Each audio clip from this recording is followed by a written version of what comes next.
All right, welcome back to the Taillight Podcast. My name is Steve Unruh. I am a realtor. I'm a real estate investor. I'm the creator of the Swan Method.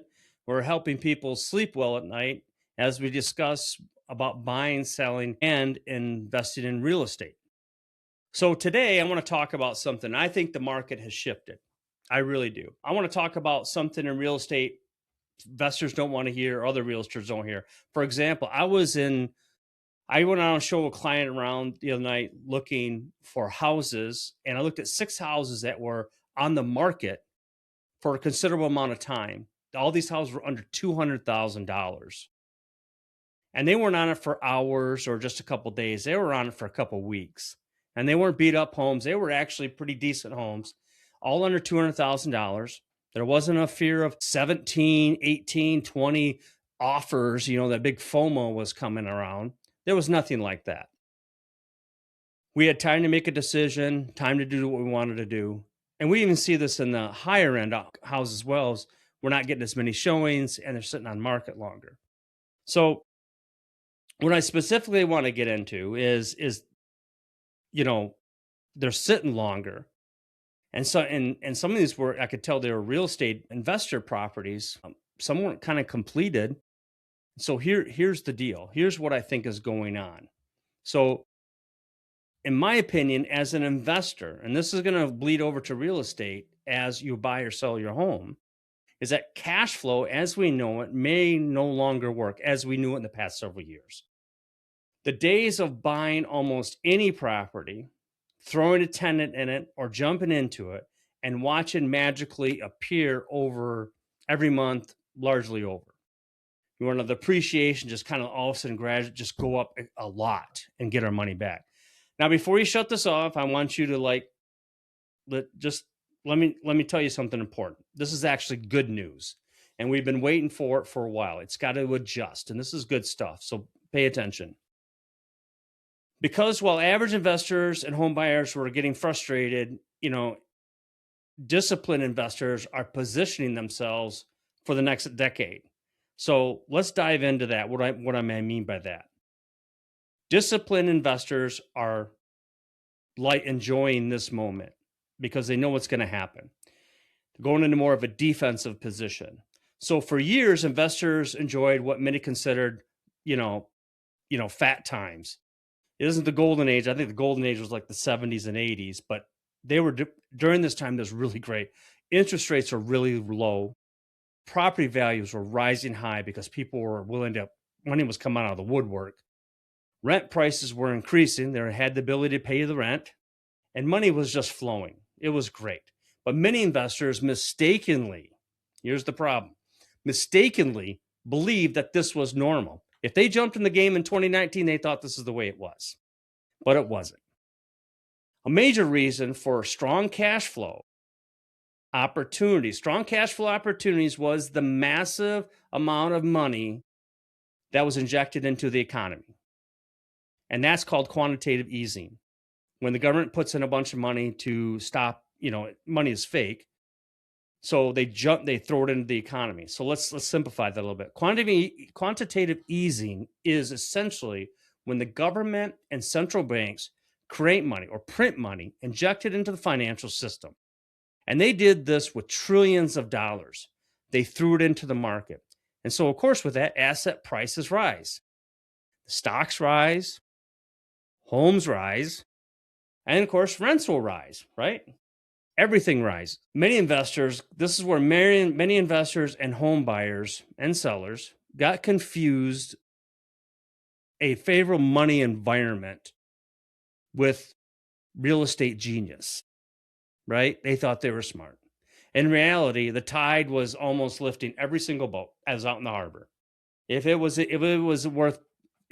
if it couldn't sail or barely float, it was worth a lot more than what it was. So, but here's the consequences of this easy money.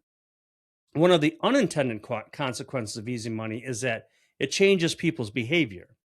When money becomes easier to obtain, productivity will suffer. And that's simple.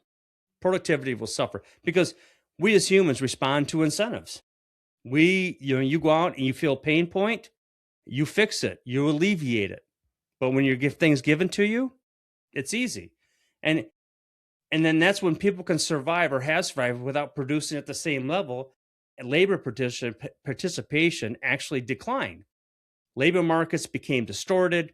Employers struggled to find workers, as you know. You could see help wanted everywhere, and businesses paid higher wages. Nobody had to go into work. Costs increased everywhere.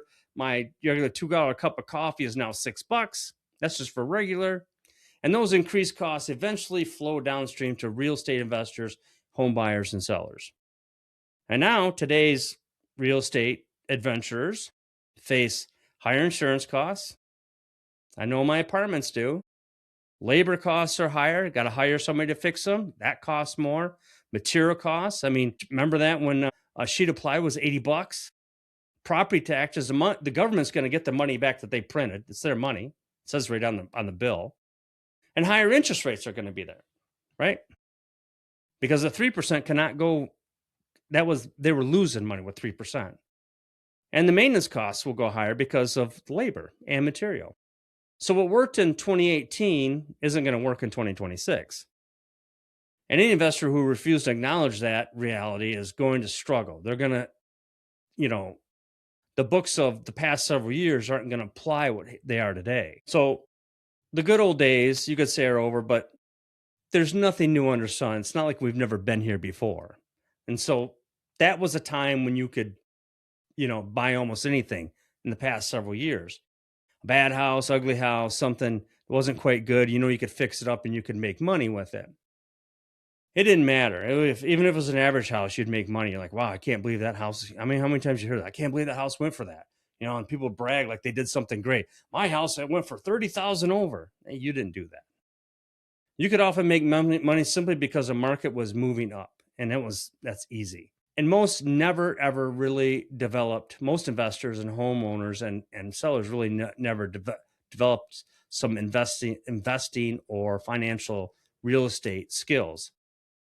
They developed market timing through luck. And those are two different things. You stumble upon it. And today you just can't simply ask, how much does this property cash flow today? Not really. You can, but it gets to be very difficult. Instead, you need to ask is, what could this property become? You got to look at the potential, what you could do, how you can change it. That question kind of changes things. Instead of looking at that, you got to change it up a little bit. And I'm going to get to that in a little bit here. I got my notes up here and here. I want to make sure I get both of them. This is kind of a complicated but very pointed podcast episode, I should say. So the successful investor of tomorrow, these next several years, is not simply buying an asset. They're actually looking at a value play. They're creating value in something there. They're looking at possibilities that other people aren't looking for. You actually have to use your mind a little bit. They walk in a property and ask, can I add a bedroom? Can I finish this basement? Can I convert this unused space? Can I take a garage and put it to a home office, or make it a home gym, or make it an entertainment or something like that? How can I improve the design upon this and keep it within budget so people buy it? I mean, do I got to modernize even paint colors? Do I got to almost get a interior designer? Something that'll be a little bit more than just the same gray or white colors that you put in. How do I improve the functionality of some houses? How do I increase demand upon my investment properties? I mean, this is where real investors will separate themselves from the spectators or that are sitting alongside the sidelines going, I wish I could, I wish I wanted to, but I don't know how. They're the ones that are just hoping. But the difference is investors are the one that's going to be a good one is going to be the one that's creating things.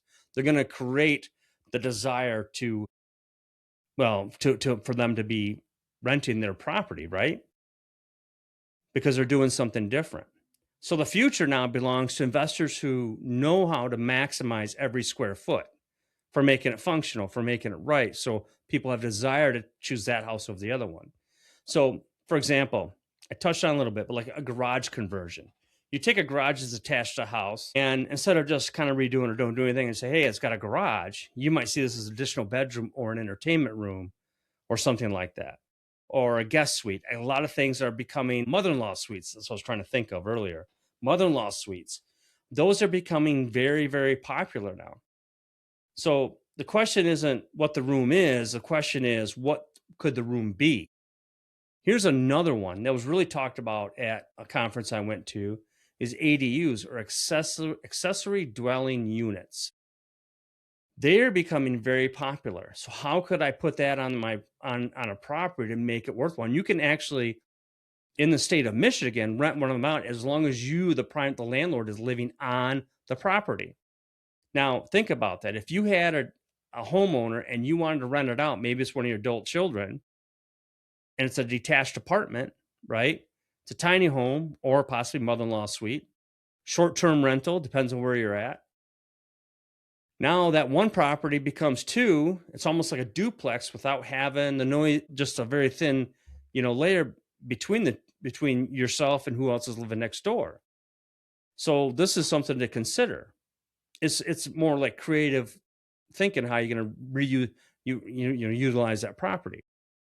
So another thing is the design. You might want to think about, okay, hiring a designer. So this is how am I going to do all these properties in the future? What kind of flooring? You want to keep things simple. So you may want to say, hey, give me a couple different flooring designs that match things. How am I going to do the layouts if I can? Am I looking at walls and saying, is this load bearing? And learn if this is load bearing, if I can do anything with it, but keep it within your budget. A few $1,000s in a strategic improvement can create tens of thousands in value, right? Easy.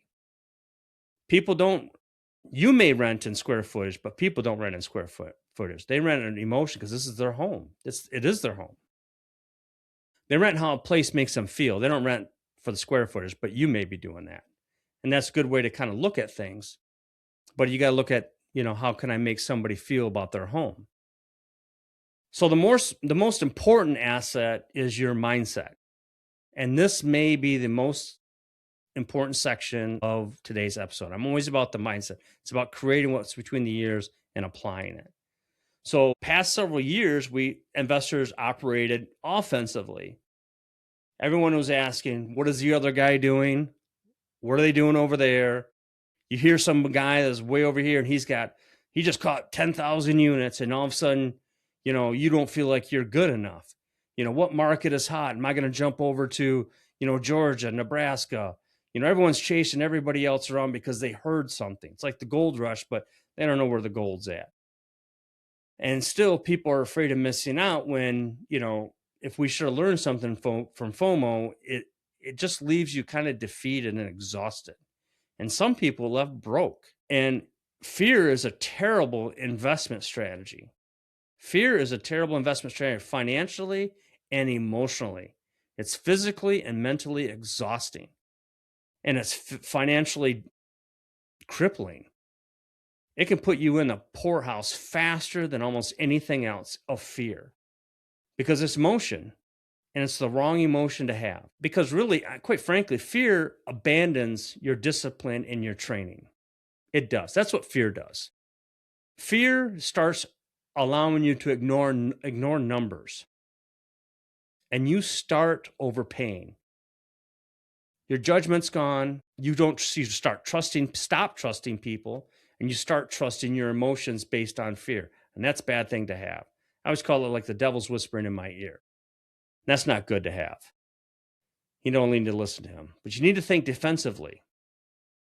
You need to think about, how am I going to protect my capital? How do I protect my cash reserves? How do I protect my downside, right? Protect your family, protect your future. If you want to be in this business, you got to protect your future and your family. You don't want to have all these deals and all of a sudden you're infighting over a bad deal in your house and say things you didn't want to say. I haven't come across that yet, but man, that could happen. The goal is to stay in this game as long as possible to fuel it. And it is a good game to stay in, but it's going to have its ups and downs. Now we're on the downside. Game's got to be different. So successful investors focus on the risk first. What kind of risk are we looking at? And all investments risk, but you got to focus on what it is. And if you eliminate the catastrophic losses, wealth has a chance to actually compound. And we know the compound effect. That's evidence-driven investing. That's the Swan method.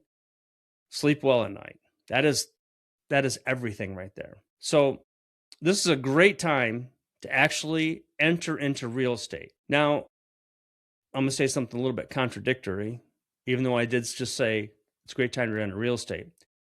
This is one of the best times in years to enter real estate. And here's the reason why I think it is. Here's the coup de grace.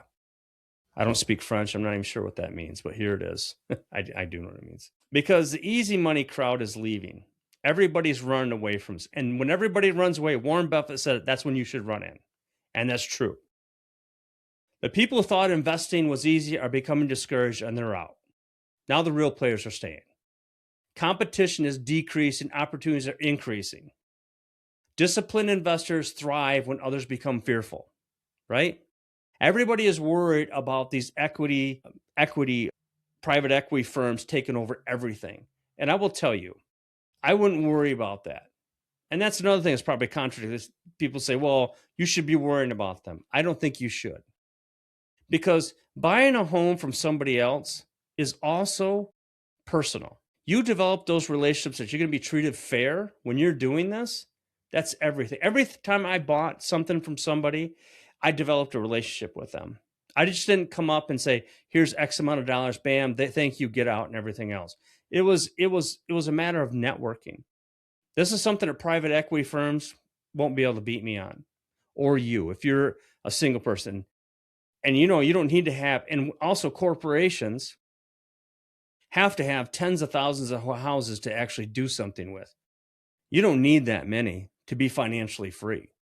And every one of my tenants, yes, there is a business-like line there. But it is not, there is a friendly relationship, and you can do both. I don't get run over. We're not late on rent, but I'm telling you that there is a way to be, that here, I'm the business person, but you got to understand these are people. And you're here to help people and house people, and you are here to do a good job. You're not have people live in a crappy house. And they will pay you for it because you take care of them. And that's take care of the house like you said you would. And when they move out, you say, thank you for your time. You look for your next tenant. You don't get mad. But then if they do mess up, that's when you've got to also bring down the hammer and say, well, that's it. I've given you all I can. You're not going to tear up my place. So, but I went off on a side note, but you build wealth by understanding these cycles that we're going through. And don't worry about what everybody else is doing. Don't be concerned about the private equity firms. Be concerned about what you're doing and lead with a good intentions, with a good heart into this, because these people are coming in are real people and you can deliver that. That's the difference. And this is not and also if you're considering getting into it, this is not a great time to quit your job and jump in 100% if you don't have anything else. This is practical advice. You want to be able to keep your income, and you can do this. You want to keep your stability if you have it. You want to keep your benefits, and you want to keep learning. You do. You want to study the markets that you want to get involved in. So when you know that a house is a deal, you know it right like that when it comes up. You want that.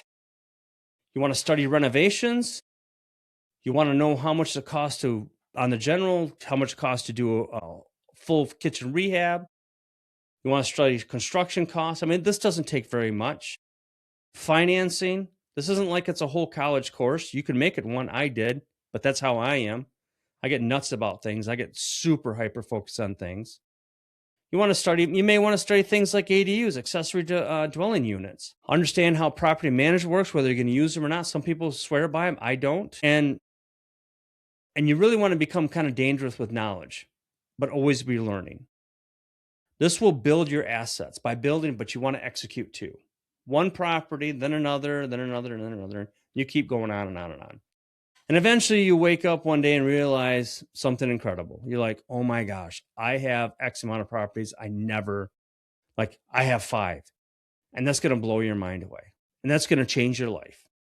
And you can't believe you did it because you did it one at a time. That's going to be financial freedom for you. Trust me, that's going to be financial freedom. When you realize I did that and I'm like, oh my gosh,